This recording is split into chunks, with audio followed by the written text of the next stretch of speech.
Hello students, welcome to global vision technology of India. हमारे GVTI e learning channel में भी आपका बहुत बहुत स्वागत है। हम पढ़ने जा रहे हैं chemistry 10th class, science basically science 10th class, chapter 1 chemical reactions and equations, यानी कि रासायनिक अभिक्रियाएं एवं समीकरण। हमारा जो चलेगा डुअल लैंग्वेज में चलेगा, इंग्लिश और हिंदी दोनों में, तो आप भी कंफर्टेबल होंगे उसमें और हम भी कंफर्टेबल होंगे। तो हम शुरू करते हैं अपना ये चैप्टर। ठीक है, ये चैप्टर फर्स्ट आपका क्लास 10th का। तो रासायनिक अभिक्रिया क्या होता है लगभग सभी को पता होता है, लेकिन उससे पहले आपको थोड़ा सा क्या पता होना चाहिए। रासायनिक अभिक्रियाओं को करने से पहले, केमिकल रिएक्शन को करने से पहले आपको थोड़ा सा पता होना चाहिए, थोड़ा सा नहीं पूरा ही पता होना चाहिए, फिजिकल चेंजेस और केमिकल चेंजेस के बारे में, यानी भौतिक परिवर्तन और रासायनिक परिवर्तनों के बारे में। ठीक है, फॉर एग्जाम्पल पहले हम एग्जाम्पल से समझते हैं, उसके बाद हम इनकी डेफिनेशन पे चलेंगे, परिभाषा पे चलेंगे। तो आप डेली आप कोई कागज अगर आप फाड़ दें, अगर यानी हमने क्या किया, हमने पेपर को टीयर कर दिया, तो बस क्या होगा, उसकी शेप बिगड़ जाएगी। उसकी शेप जो है डिस्ट्रॉय कर दिया आपने। पहले रेक्टेंगल था, अब आपने उसके चीथड़े उड़ा दिए, ट्रायंगल बना दिया, सर्कल बना दिया, वगैरह वगैरह। ठीक है, तो आपने उसमें कोई मेहनत का काम नहीं किया है, फाड़ कर उसमें कोई केमिकल परिवर्तन नहीं किया है, उसमें आपने उससे कुछ निकाला नहीं है, उसके अंदर का कुछ मटेरियल आपने निकाला नहीं है। अगर आप उसके अंदर का कुछ मटेरियल निकालते तो वो केमिकल चेंज होता, फिर उसकी प्रॉपर्टी ही चेंज हो जाती। ठीक है, इसको और अच्छे से समझते हैं। जैसे अगर आप खाना पकाते, कुकिंग ऑफ फूड, वेजिटेबल ले लेते हैं, सब्जियों का पकना, सब्जियां अगर पकती हैं, सब्जियों का पकना,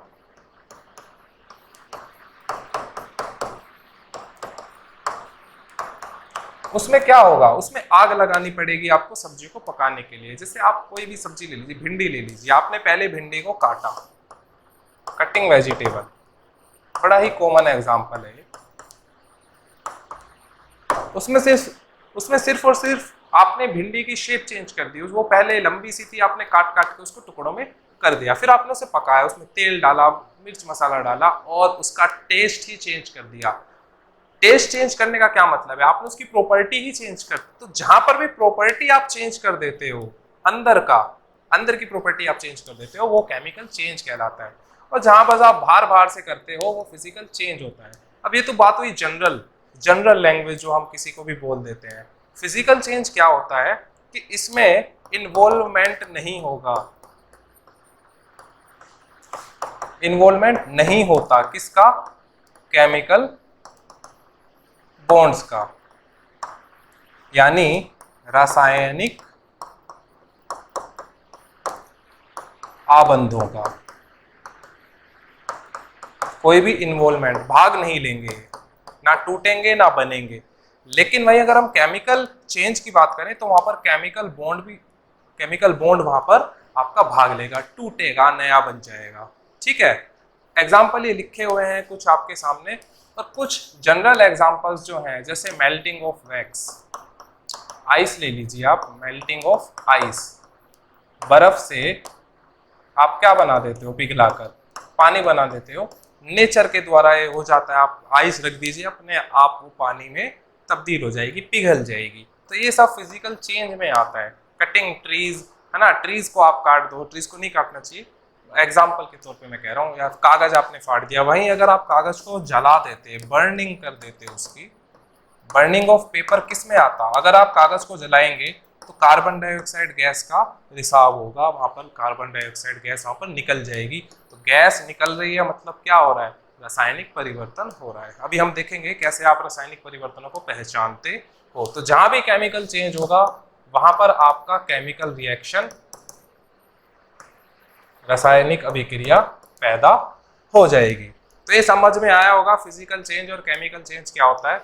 जहां पर इन्वॉल्वमेंट हो केमिकल बॉन्ड का, केमिकल चेंज कहलाएगा। जहां पर इन्वॉल्वमेंट ना हो केमिकल बॉन्ड्स का, रासायनिक अबंधों का भाग ना हो, वहां पर फिजिकल चेंज होगा, भाग हो तो केमिकल चेंज होगा।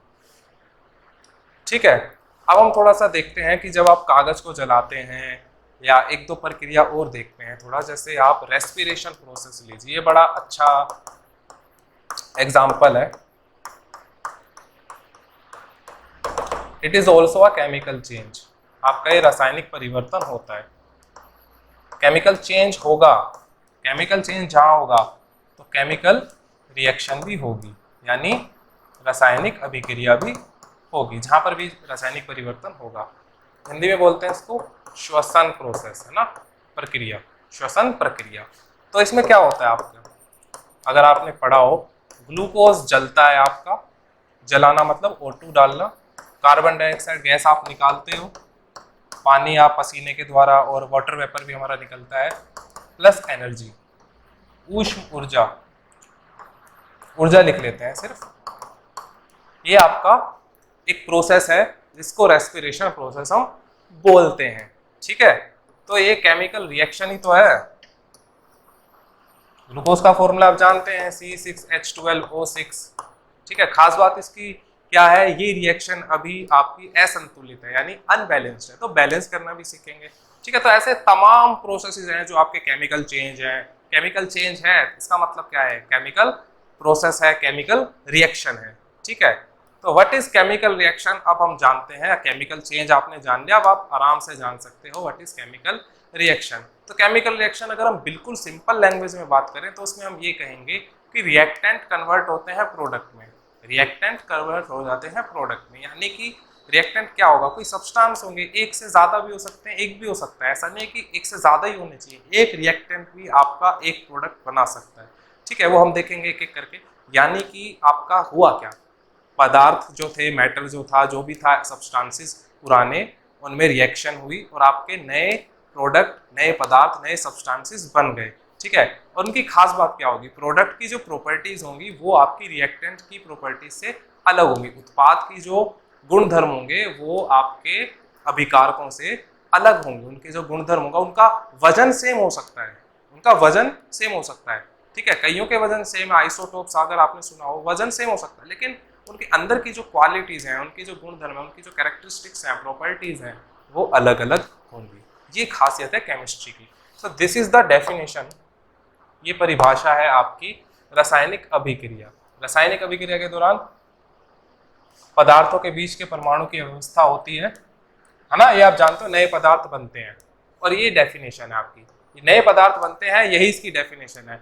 वे प्रक्रियाएं हैं जिनमें गुणधर्म, नए गुणधर्म के साथ नए पदार्थ बनते हैं। रासायनिक परिवर्तन आवश्यक, अच्छा जहां पर ये भी बताया था केमिकल प्रोसेस नहीं होगा, केमिकल चेंज नहीं होगा तो केमिकल रिएक्शन नहीं होगी। अंग्रेजी में ये लिखा हुआ है, chemical reaction are the processes in which new substances with new properties are formed, chemical reaction involve chemical changes, ये अभी हमने पढ़ा। ठीक है, ये तो डेफिनेशन हुई। और क्या क्या होता है केमिकल प्रोसेस में, केमिकल रिएक्शन में। केमिकल रिएक्शन में जो सबसे इंपॉर्टेंट बात है, बस अरेंजमेंट हो जाएगा आपका, ठीक है, एटम्स का, और इसमें आपका पुराने बॉन्ड्स जो हैं, पुराने जो आपके रासायनिक आबंध हैं वो टूट जाएंगे और नए रासायनिक आबंध, नए केमिकल बॉन्ड्स आपके बन जाएंगे, तभी तो रिएक्टेंट टूट के प्रोडक्ट बनेगा। अगर पुराने ही रासायनिक आबंध, पुराने ही केमिकल बॉन्ड्स नहीं टूटेंगे तो नए बनेंगे कहाँ से। ठीक है, उसके लिए प्रोसेसेस होते हैं, मैकेनिज्म प्रोसेस होता है, जो आपको नहीं पढ़ना है, इतना डिटेल में नहीं पढ़ना है। ठीक है, ये आप जानते हो, जो रासायनिक अभिक्रिया में भाग लेते हैं उन्हें अभिकारक, रिएक्टेंट कहते हैं, है ना, और जो फलस्वरूप उत्पन्न होता है, जो प्रोडक्ट बनते हैं, प्रोड्यूस होता है, उन्हें प्रोडक्ट्स कहते हैं, सब आप जानते हैं। इसमें सबसे इंपॉर्टेंट एक चीज जो केमिस्ट्री में लिखी हुई है, आपकी किताबों में आपको मिल जाएगी, वो ये कि जो ओल्ड एटम है, जो ओल्ड एटम है आपकी, ओल्ड एटम किसी एलिमेंट का, समझ रहे हैं, पुराने एटम जो है, पुराने परमाणु जो है किसी एलिमेंट के, वो नया एलिमेंट नहीं बनाएंगे, ये आपकी किताबों में आपको मिल जाएगा। ये बात 99% तो ठीक है, 1% गलत भी है। अब ये गलत कहाँ पर है, ये आपको नहीं पता होगा। किताबों में सब यही पढ़ते हैं कि भैया पुराने जो एटम्स हैं वो नया एलिमेंट, पुराने एलिमेंट जो होगा वो नया एलिमेंट में कन्वर्ट नहीं हो सकता, नया पदार्थ नहीं बना सकता, वो उसका जो फॉर्मूला है वो नया नहीं हो सकता है, उसके एटम्स, उसके परमाणु वही रहेंगे जो पुराने के थे। यहाँ पर ये लिखा भी हुआ है, देखिए, रासायनिक अभिक्रिया के दौरान एक तत्व का परमाणु कितने पोषक तत्व के परमाणु में किसी भी, कितने लिखा है यहाँ पे, किसी भी दूसरे है ना, यहाँ पर लिखा हुआ है one element do not change into those of another element. लेकिन आगे एक चीज मैंने ऐड करी जानबूझकर, एक्सेप्ट न्यूक्लियर रिएक्शन। न्यूक्लियर अभिक्रिया में आपका एलिमेंट चेंज हो जाता है। न्यूक्लियर अभिक्रिया में आपका एलिमेंट चेंज हो जाता है। ये न्यूक्लियर अभिक्रिया आपकी जो सूरज पे होती है, ये रीजन है उसका अनलिमिटेड एनर्जी का, बेहताशा एनर्जी, ऊर्जा का, उसका ये कारण है। न्यूक्लियर फ्यूजन बोलते हैं हम इसको, फ्यूजन बोलते हैं, माफ कीजिएगा, फ्यूजन बोलते हैं अंग्रेजी में। ठीक है, तो अब आते, ये हो गया आपका केमिकल रिएक्शन का डेफिनेशन, रासायनिक अभिक्रिया की परिभाषा हो गई। अब आते हैं हम उसमें कि रासायनिक समीकरण क्या होता है। समीकरण आप कैसे डिफाइन करेंगे, तो समीकरण में आप क्या देखते हैं, आप एक्स वाई जेड यही करा है आपने। समीकरण आपका तीसरा चैप्टर है आपका, है ना, मैथ्स का तीसरा चैप्टर आपका समीकरण का ही है। एक्स वाई जेड अब लिखते हैं, तो केमिकल रिएक्शन में हम केमिकल इक्वेशन कैसे लिखेंगे, तो हम उनके प्रतीकों का इस्तेमाल करते हैं, उनके शब्दों का इस्तेमाल करते हैं, उनके जो पदार्थ हैं उनके सिंबल्स का यूज करते हैं। ठीक है, सिंबल्स और मैथमेटिकल। ठीक है, मैथ्स का भी यूज होता है इसमें। जैसे फॉर एग्जांपल अगर आपने कागज को जलाया तो कागज के अंदर क्या है, कार्बन है, जलाने का मतलब है ऑक्सीजन, और कौन सी गैस रिसाव होती है, कौन सी गैस बनती है, CO2। तो ये सिंबल्स में रिप्रेजेंट अगर हम कर दें तो वो बन जाएगा केमिकल इक्वेशन। ठीक है, आगे चलते हैं। और ये कुछ हमने एग्जांपल्स लिखे हुए हैं आपके केमिकल चेंज जो आप डेली लाइफ में देखते हो। दही का बनना दूध से, कुकिंग ऑफ फूड, डाइजेशन आपका खाने का पचना, फर्मेंटेशन ऑफ ग्रेप्स, जो आपकी शराब बनती है वो ग्रेप से बनती है, जंग लगना लोहे में। और कुछ बच्चे सोचते हैं कि जो जंग है वो सिर्फ लोहे में लग सकता है, ऐसा कुछ नहीं है, किसी भी मेटल में आपका जंग लग सकता है, किसी भी मेटल की रस्टिंग हो सकती है, जंगन जो है किसी भी एलिमेंट का हो सकता है। ठीक है, अब आप कैसे पहचानेंगे कि वहां पर रासायनिक अभिक्रिया हुई है यानी केमिकल चेंज हुआ है। ये 5 कारण हैं उसके। ठीक है, तो इसमें से जो नया होगा उसे अभी हम थोड़ा सा स्किप करेंगे, बाद में हम डिटेल में पढ़ेंगे। अभी आपने जो डेली लाइफ में देखा हम उसको करते हैं। पहला है इवोल्यूशन ऑफ गैस। ये आपने देखा होगा, 100% आपने देखा होगा। इवोल्यूशन ऑफ गैस लो, अभी हमने किया था C+O2, कौन सी गैस बनी थी, CO2। कागज को जलाइए, क्या निकलेगा, उसमें से धुआं निकलेगा, कौन सी गैस है वो। आप कोई और एलिमेंट जला दीजिए, आप कुछ भी जला दीजिए, उसमें से जो गैस निकलती है, गैस का इवोल्यूशन होना ये डिटरमिन कर देता है केमिकल प्रोसेस हुआ है, रासायनिक अभिक्रिया वहां पर हुई है। और एग्जांपल ले लेते हैं, HCl कोई एसिड अम्ल है, उसमें कोई भी आप मेटल डाल दो, वो क्या करेगा, सोल्ट बना लेगा। अगले चैप्टर आपका यही है, एसिड बेस सोल्ट, है ना, अम्ल, क्षार और नमक। और हाइड्रोजन गैस का इवोल निकाल देगा, गैस का निकलना यहाँ पर हो गया। तो पहला प्रोसेस इवोल्यूशन ऑफ गैस के हमने कुछ एग्जांपल पढ़ लिए। अब अक्षेप क्या होता है, प्रेसिपिटेट होता है। प्रेसिपिटेट क्या होता है, जो पानी में ऐसा एक पदार्थ होता है जो सोल्यूबल, जो घुल नहीं सकता, उसको हम कहते हैं प्रेसिपिटेट। तो इसको अभी हम स्किप करते हैं, अभी हम नहीं पढ़ते हैं। ठीक है, मैं वो बता रहा हूं जो आपने डेली लाइफ में देखे हैं। रंग में परिवर्तन, आप 2 केमिकल को ऐड कर दीजिए, कोई भी 2 केमिकल्स आप लीजिए, उनको ऐड कर दीजिए। एक का कलर 1 है, एक का कलर 2 है, कलर 3 मिलेगा। आपने कई बार देखा होगा।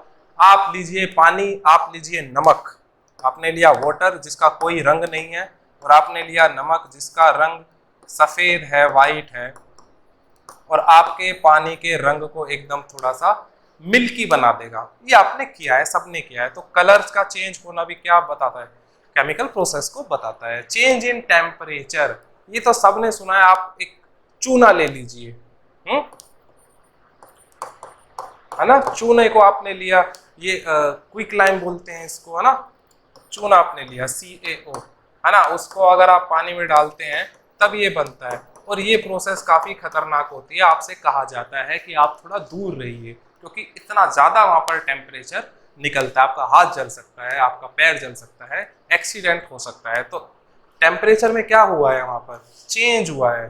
और ऐसा नहीं है कि टेम्परेचर हमेशा बढ़ेगा, टेम्परेचर घट भी सकता है। ऐसे भी केमिकल है आपने मिलाया और वो टेम्परेचर को ठंडा कर दिया, उस सॉल्यूशन का जो टेम्परेचर था या उसका जो आपके हॉट था और आपको वो क्या लगने लग गया, कोल्ड लगने लग गया, ठंडा लगने लग गया। तो ऐसे भी कई एग्जांपल है। हम बिल्कुल सिंपल सिंपल जो आपने सुने हैं हम उनको देख रहे हैं, जो आपने देखे हुए हैं। चेंज ऑफ स्टेट एक बड़ा कॉमन है यार। आप लीजिए, आप कुछ भी, आप कोई कंपाउंड ले लीजिए, आप आइस ले लीजिए बहुत सारी, अब उसको इंस्टेंटली आपको मेल्ट करना है पानी बनाने के लिए, तो आप थोड़ा सा उसमें आग लगाएंगे, आप इसमें हम हीट कर दें, अगर इसमें अगर हम हीट एनर्जी, ऊष्म ऊर्जा अगर हम इसमें डाल दें तो ये पानी बन जाएगा। और आप जानते हैं आइस होता है ठोस सॉलिड स्टेट में, और पानी तो सभी जानते हैं ये होता है लिक्विड स्टेट में। ठीक है, प्रेसिपिटेट का एक एग्जांपल हम ले लेते हैं। प्रेसिपिटेट का एग्जांपल BaSO4, मेरी आपसे एडवाइस है इसको याद रखें, एक प्रेसिपिटेट आपको याद होना चाहिए। तो ये कैसे बनता है, H2SO4 लीजिए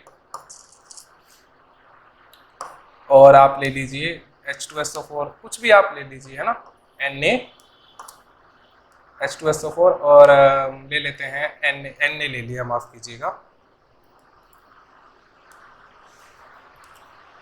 Ba हम कुछ ले लेते हैं, कोई सा भी आप कंपाउंड ले। यहाँ पर हम एक काम करते हैं, क्योंकि देखिए केमिकल रिएक्शन ऐसा नहीं है आप कुछ भी लिख दें, है ना। हर केमिकल रिएक्शन या तो स्पॉन्टेनियस होती है, नॉन स्पॉन्टेनियस, मतलब ऐसा जरूरी नहीं है कि आपने यहाँ पर कुछ भी लिख दिया उसका प्रोडक्ट बनना ही बनना है, ये भी गलत होता है। तो हर चीज का हमें ध्यान रखना पड़ता है।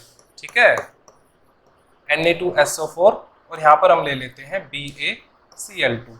ये भी बड़ा इंटरेस्टिंग है कि यहाँ 2 क्यों लिखते हैं, आपने इसको NaSO4 क्यों नहीं लिखा, तो ये सब हम धीरे धीरे सीखेंगे। तो आपका जो कंपाउंड बनेगा, डबल डिस्प्लेसमेंट रिएक्शन यहाँ पर हो जाएगी और आपका ये बन जाएगा NaCl। तो ये जो आपका, जब आप ये एक्सपेरिमेंट करते तो ये आपका बनता प्रेसिपिटेट, इनसोल्यूबल होता है।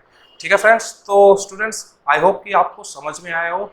नेक्स्ट वीडियो में, नेक्स्ट क्लास में हम इस चैप्टर को अच्छे से प्रॉपर नोट्स के साथ जैसे होता है उस तरीके से हम आपको पढ़ाएंगे। ये एक डेमो था, इलस्ट्रेशन था, इंट्रोडक्शन था आपका केमिकल रिएक्शंस के लिए। तो मैं उम्मीद करता हूँ कि आपको ये पसंद आया होगा। वीडियो पसंद आए तो आप लाइक कीजिए, चैनल को सब्सक्राइब कीजिए, इसको शेयर कीजिए। ठीक है, तो मज़ा आया होगा, आई होप सो। तो मिलते हैं आपसे नेक्स्ट वीडियो में। Tata bye bye, take care.